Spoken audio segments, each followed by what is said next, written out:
Big boss grand finale తర్వాత పల్లవి ప్రశాంత్ విజేత ట్రోఫీతో Annapurna studios నుంచి బయటకు వచ్చాడు. అప్పటికి అక్కడికి భారీగా చేరుకున్న పల్లవి ప్రశాంత్ మద్దతుదారులు అతడిని ఊరేగింపుగా తీసుకెళ్లే ప్రయత్నం చేశారు. ఈ క్రమంలో అక్కడ ఉద్రిక్త పరిస్థితులు నెలకొన్నాయి.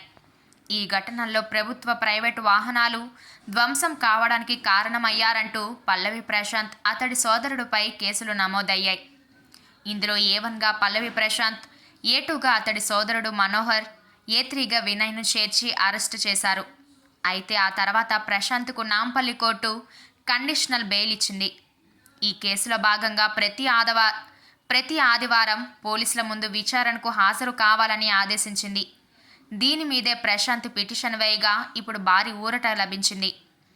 రిలాక్సేషన్ కండిషన్ అప్లికేషన్ పిటిషన్పై విచారణ జరిపిన నాంపల్లి కోర్టు పల్లవి ప్రశాంత్ అతని సోదరుడు పోలీసుల ఎదుట హాజరు కావాల్సిన అవసరం లేదని తీర్పు ఇచ్చింది.